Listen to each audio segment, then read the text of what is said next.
नमस्कार मित्रांनो, good morning. तुम्ही माझा चॅनल बघताय आणि शॉर्ट्स पण बघताय आणि त्यामुळे मला उत्साह येतो आहे अजून अजून ज्ञान तुमच्याशी शेअर करण्यासाठी, जे ज्ञान कुठेच अवेलेबल नाही आहे आणि जे गुगलमध्ये अवेलेबल आहे पण तुम्हाला वेळ नाही ते खोदून काढायची. तर मी तुमच्यासाठी खोदून काढतो आहे. तर हा जो तुम्हाला मी दाखवतो आहे त्याचं चित्र, ते कोलगेटपासून ते GHCLपर्यंत return on asset most important parameter. की ॲसेट एवढं लावलं आहे, आपण ॲसेट लावतो एफ डीला 6% मिळतात.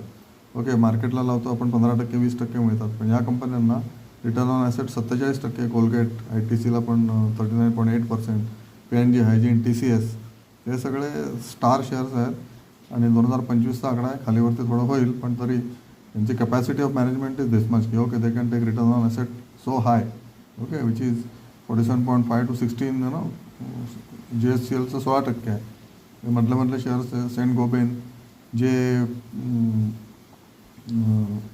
ऑरेंज केलेले आहेत त्याचे तुम्ही चार्ट बघा. ते शेअर्स योग्य भावाला तुम्ही घेऊ शकता. बाकीचे शेअर्स तुम्ही घेऊ शकता, चार्ट बघून घ्यायचे. नेहमी फंडामेंटल ॲनालिसिस जे मी सांगतो ते फंडामेंटल ॲनालिसिस, त्याच्यानंतर टेक्निकल चार्ट बघून यू हॅव टू सी की कुठल्या लेवलला तो घेण्यासारखा आहे. ओके, लोअर हाय असेल तर त्याला टच नाही करायचं, हायर हाय आणि हायर लो असेल तर त्याला टच करायचं म्हणजे घ्यायचे, राईट. हे टिपिकली असं महत्त्व आहे. आणि ते प्रॉफिटेबिलिटी बघा किती आहे. ओके, 2025ची प्रॉफिटेबिलिटी त्याची कोलगेटची आहे 1400 कोटी रुपये, नंतर ITC 35,000 कोटी वगैरे, TCS 49,000 अशी ही त्यांची प्रॉफिटेबिलिटी आहे वर्षाला. ओके, आणि जर इक्विटी कमी असेल तर तो शेअर जास्त पळतो, कारण इक्विटी कमी म्हणजे शेअर्सची क्वांटिटी कमी मार्केटमध्ये. त्याच्यामुळे सप्लाय अँड डिमांडचा रेशो तुम्हाला मी सांगितला. सप्लाय अँड डिमांड, सप्लाय जर कमी असेल की ज्याची इक्विटीज कमी आहे तर ऑब्वियसली त्याची डिमांड जास्त वाढते, राईट.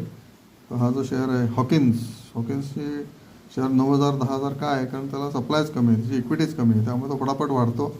ओके, आणि त्याला डिमांड चांगली आहे कारण त्याचे रिटर्न ऑन ॲसेट आणि सगळंच ओव्हरऑल चांगलं आहे. It is growth stock, right. तर this is what I want to share with you on Sunday morning.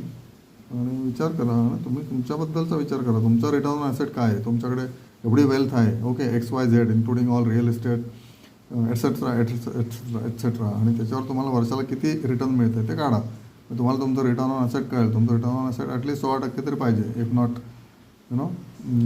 This hi this 42% वगैरे वगैरे, राईट. बघा तुम्हाला पटतं का.